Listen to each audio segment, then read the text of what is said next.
Hello dear girls student, class 10 subject home science में आज आपका स्टार्ट हो रहा है अध्याय 2 आय, व्यय और बचत। इस अध्याय में आप पढ़ेंगे आय, ठीक है, व्यय और बचत के बारे में, मतलब कि पैसों को कैसे हम व्यय करेंगे, मीन्स खर्च करेंगे, और कैसे बचत करेंगे इसके बारे में। प्रतिदिन के कार्य के बदले साप्ताहिक, मासिक या वार्षिक धनराशि जो कि परिश्रम के बदले प्राप्त होती है, परिवार की आय कहलाती है। बच्चों, आय क्या होता है? आय जो कि प्रतिदिन, ठीक है, या प्रतिदिन या फिर साप्ताहिक, मतलब कि एक सप्ताह, मासिक या फिर एक महीने या फिर वार्षिक या एक वर्ष की वह धनराशि होती है जो कि परिश्रम के बदले प्राप्त होती है, मतलब कि जो हमें परिश्रम करके मिलता है, ठीक है, वो परिवार की आय कहलाती है। परिवार की अर्थव्यवस्था आय, व्यय तथा बचत पर पूर्ण रूप से निर्भर रहती है, और जो परिवार की अर्थव्यवस्था होती है वो परिवार के आय के, व्यय और उसके बचत पर ही निर्भर रहती है। किसी व्यक्ति को अपने प्रयत्नों से अर्जित पदार्थों के विनिमय से या अपनी सेवाओं को दूसरों को प्रदान करने से अथवा अपनी संपत्ति या बचत को दूसरों के उपयोग में देने से जो द्रव्य प्राप्त होता है वही आय है। इसे अभी हम लोगों ने पढ़ा कि प्रतिदिन, साप्ताहिक, मासिक या वार्षिक धनराशि जो कि परिश्रम करने पर प्राप्त होता है वही परिवार की आय होती है, ठीक है। किसी निश्चित समय के अंदर सेवा या संपत्ति के प्रयोग के बदले से प्राप्त धन को आय कहते हैं। मतलब किसी निश्चित समय, ठीक है, किसी निश्चित समय के अंदर, ठीक है, सेवा या संपत्ति के प्रयोग के बदले प्राप्त धन को आय कहते हैं। बच्चों, धन कैसे प्राप्त होता है अभी मैंने आप लोग को बताया कि परिश्रम से, ठीक है। तो एक निश्चित समय के अंदर इंसान, मनुष्य जो परिश्रम करता है, ठीक है, उस परिश्रम के बदले जो धन प्राप्त होता है उसे आय कहते हैं। वो आय परिवार की आय में उसके सदस्यों के वेतन, ठीक है, वो आय क्या हो सकता है कि परिवार के किसी सदस्य का वेतन हो सकता है, या फिर मजदूरी से प्राप्त धन हो सकता है, या फिर जो धन ब्याज से अर्जित किया गया है, या फिर व्यापार से कमाया गया है, ठीक है। आय दैनिक, साप्ताहिक तथा मासिक होती है। आय जो होती है या तो दैनिक या नहीं, मतलब दैनिक, साप्ताहिक और मासिक होती है। प्रोग्रास व क्रेंडेल के अनुसार पारिवारिक आय मुद्रा, वस्तुओं, सेवाओं तथा संतोष का वह प्रवाह है जो परिवार के अधिकार में आवश्यकताओं व इच्छाओं को पूर्ण करने व उत्तरदायित्वों को निर्वाह हेतु आता है, जैसे कि नौकरी, व्यवसाय तथा अन्य उद्योग धंधे आदि। इसमें परिवार में अन्य स्रोतों से प्राप्त होने वाली आय को भी जोड़ा जाता है, और नौकरी, व्यवसाय या फिर अन्य उद्योग धंधे से अलावा अन्य स्रोत से भी जो आय प्राप्त होगा वो भी इसी में जोड़ा जाएगा, जैसे कि मकान या दुकान का किराया हो गया, जमा धनराशि पर ब्याज हो गया, जैसे बैंक पे धन जमा करने पर ब्याज मिलता है, उस ब्याज को भी इसी में जोड़ेंगे। धनराशि के अतिरिक्त परिवार को उपलब्ध होने वाली सुविधाएं भी पारिवारिक आय का भाग मानी जाती हैं। इस प्रकार की सुविधाएं अनेक हो सकती है, जैसे कि आवास सुविधा, वाहन सुविधा, निःशुल्क चिकित्सा सुविधा, बच्चों की निःशुल्क शिक्षा सुविधा या फिर यात्रा सुविधा प्रमुख है। अब है ये थे आय का अर्थ परिभाषा, कुछ यहाँ पर परिभाषाएं थी। अब है आय के भेद। आय के दो भेद होते हैं, पहला है प्रत्यक्ष आय, दूसरा है अप्रत्यक्ष आय। में अप्रत्यक्ष आय क्या होता है, जो कि घर की गृहिणी, ठीक है, या फिर गृह स्वामी द्वारा कमाया हुआ जो धन होता है वही प्रत्यक्ष आय होता है, ठीक है। जैसे कि व्यापार या उद्योग संचालन से होने वाली आय भी इसी श्रेणी में आते हैं। जो व्यापार और उद्योग से जो आय आता है वो भी प्रत्यक्ष आय में ही जोड़ा जाता है, और जो ब्याज से प्राप्त आय होता है वो भी प्रत्यक्ष आय होता है। अप्रत्यक्ष आय, यह वह आय है जो हमें प्रत्यक्ष रूप में तो प्राप्त नहीं होता। जैसे कि हमें प्रत्यक्ष आय जैसे था गृह स्वामी और गृहिणी के द्वारा प्राप्त आय या फिर ब्याज, ऐसे ही जो अप्रत्यक्ष आय है यह हमें प्रत्यक्ष रूप में नहीं प्राप्त होता है, वरन मिलने वाली सुविधाओं से प्राप्त है, जैसे कि निःशुल्क शिक्षा, निःशुल्क जल तथा विद्युत की प्राप्ति, वर्दी व मनोरंजन की सुविधा। अप्रत्यक्ष आय में क्या आता है, निःशुल्क शिक्षा, निःशुल्क जल, विद्युत की प्राप्ति, वर्दी और मनोरंजन के द्वारा जो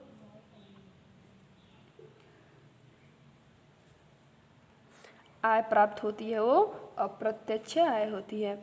यदि ये सुविधाएं न मिले तो परिवार को इन पर अवश्य मेव धन व्यय करना पड़ेगा। इस प्रकार मिलने वाली सुविधाएं अप्रत्यक्ष आय में आती हैं, और अगर ये सब सुविधाएं हमें ना मिले, ठीक है, तो इस पे परिवार को क्या करना पड़ेगा, अश्वमेव मतलब ऐसे ही धन व्यय कर देना पड़ेगा।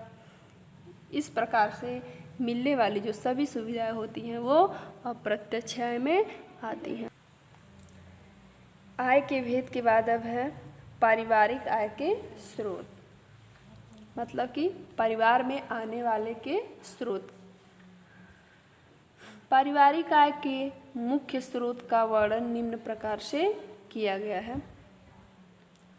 पहला है परिवार के मुखिया तथा अन्य सदस्यों का वेतन। वेतन जो होता है वो परिवार के आय का मुख्य स्रोत होता है। सरकारी या गैर सरकारी संस्था में अस्थायी रूप से कार्य करने वाले व्यक्तियों को वेतन प्राप्त, जो लोग सरकारी या फिर प्राइवेट ऑफिस में जो लोग संस्था में काम करते हैं उनको क्या मिलता है, वेतन मिलता है, जो कि मासिक होता है। परिवार के मुखिया को प्रति माह एक निश्चित धनराशि वेतन के रूप में प्राप्त होता है। आजकल महिलाएं भी काम करती हैं, उनको वेतन को भी इसी में जोड़ा जाता है। इसके अतिरिक्त भी अगर घर का कोई परिवार, ठीक है, काम करते हैं, जैसे कि घर के बेटे और बेटियां, तो उनका भी वेतन इसी आय में जोड़ा जाता है। इस आय में उन सभी सुविधाओं को सम्मिलित किया जाता है जो नौकरी के द्वारा व्यक्तियों को प्राप्त होता है। महंगाई भत्ता,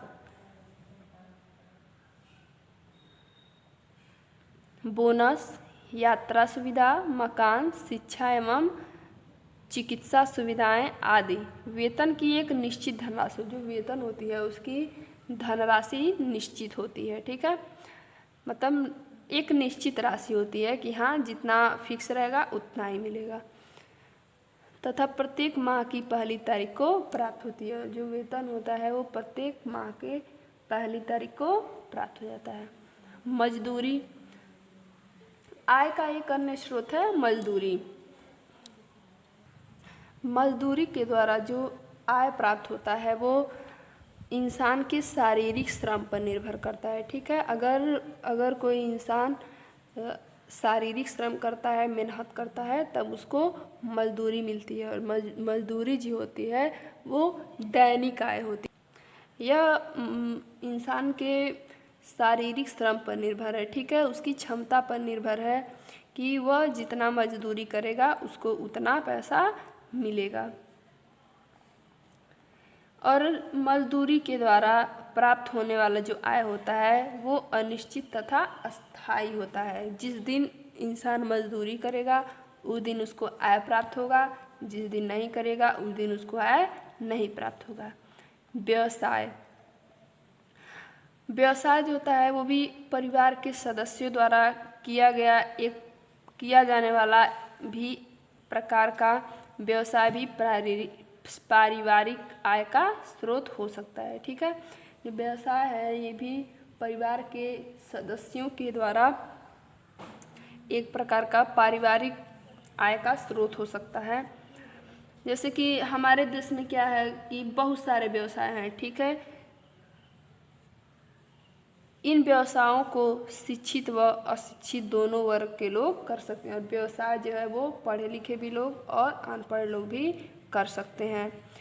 व्यवसाय के कुछ उदाहरण हैं, जैसे कि दुकानदारी मतलब दुकान चलाना, फैक्ट्री, कारखाना, थोक व्यापार, कमीशन का व्यापार आदि। इसके अतिरिक्त कुछ ऐसे पेशे हैं जिनके लिए विशिष्ट योग्यता एवं कुशलता की आवश्यकता होती है। और कुछ व्यवसाय ऐसे होते हैं जिनके लिए पढ़े लिखे होना आवश्यक है, जैसे कि डॉक्टर, वकील, लेखक, कलाकार, वास्तुकार, नक्शानवीस, मनोवैज्ञानिक, कोचिंग सलाहकार आदि इस प्रकार के पेशों के वर्ग में आते हैं। पेशों से प्राप्त होने वाली आय निश्चित नहीं होती है, और जो आय पेशों से प्राप्त मतलब कि व्यवसाय के द्वारा प्राप्त होती है वो निश्चित नहीं होती है, और न ही उनके मिलने की तारीख निश्चित होती है। और व्यवसाय के द्वारा जो प्राप्त आय होता है उसको मिलने की कोई निश्चित तारीख नहीं होती है।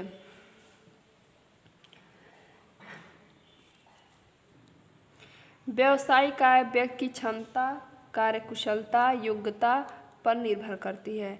व्यवसाय से मनुष्य काफ़ी धन अर्जित कर लेते हैं। अब है ब्याज से प्राप्त आय। पारिवारिक आय का एक और स्रोत है ब्याज से प्राप्त आय। जैसे कि इसमें क्या होता है कि पहले से अर्जित किया हुआ धन, ठीक है, पहले से अर्जित किए हुए धन पर ब्याज अर्जित किया जा सकता है। जैसे कि उस आय को क्या कर सकते हैं, किसी बैंक में या फिर डाकघर में या फिर यूटीआई तथा विभिन्न कंपनियों से अन्य स्रोतों से प्राप्त होता है। इस प्रकार की आय उन लोगों की हो सकती है जिनके पास काफ़ी धन संचित होता है, और इस प्रकार की आय जो है जैसे कि ब्याज से प्राप्त आय ये उनके ही पास अर्जित हो सकती है जो कि बहुत अमीर हो या फिर उनके पास बहुत ज़्यादा अधिक धन हो।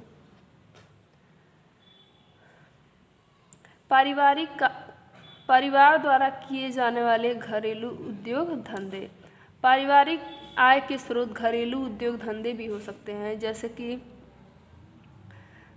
घरेलू उद्योग धंधे जो कि घर पे या घर के आसपास रहकर भी किया जा सकता है। जैसे पशुपालन से टोकरियाँ बना के, रस्सी बना के, फिर घरेलू उद्योग धंधे करके, मुर्गी पालन करके, फिर सिलाई करके, स्वेटर बुन के, अचार, चटनी या पापड़ आदि बनाकर घरेलू उद्योग धंधों से भी आय प्राप्त किया जा सकता है।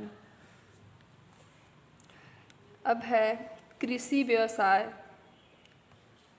पारिवारिक आय का एक महत्वपूर्ण स्रोत कृषि व्यवसाय है। जैसा कि हम सभी जानते हैं कि भारत क्या है, एक कृषि प्रधान देश है। तो इसलिए हमारे देश की अधिकांश जनसंख्या जो होती है वो खेती बाड़ी करके ही आय कमाती है। तो पारिवारिक आय का एक अच्छा साधन कृषि व्यवसाय भी है। पशुपालन, पशुपालन भी परिवार का स्रोत है। पशुपालन व्यवसाय में गाय, भेड़, बकरी आदि पाले जाते हैं। इन पशुओं का दूध बेचकर आय प्राप्त किया जाता है। पशुपालन में जो गाय, भेड़, बकरी, भैंस, इनका दूध बेच करके आय प्राप्त की जाती है। इन पशुओं के बच्चे भी बेचे जाते हैं। कुछ पशु इसलिए पाले जाते हैं ताकि उनका मांस बेचा जा सके, और कुछ पशुओं को इसलिए पाला जाता है कि उनके मांस को बेच करके आय प्राप्त किया जा सके।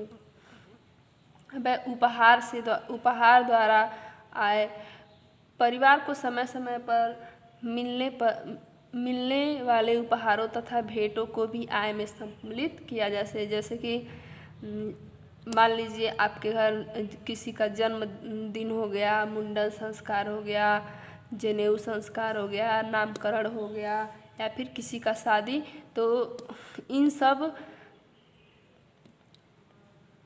अवसरों पर क्या मिलता है? उपहार मिलता है। तो उस उपहार के द्वारा भी क्या प्राप्त होता है? आय प्राप्त होता है।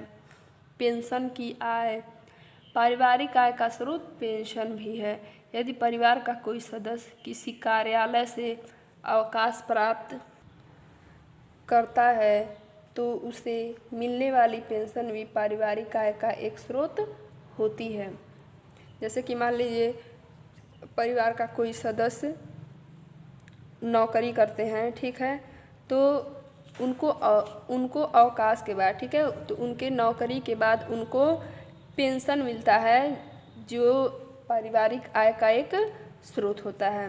पेंशन भी वेतन के समान प्रतिमाह प्राप्त होती है, और पेंशन भी जैसे वेतन प्रतिमाह प्राप्त होती है एक निश्चित समय पे, उसी तरह पेंशन भी जो है वो हर महीने प्राप्त होती है।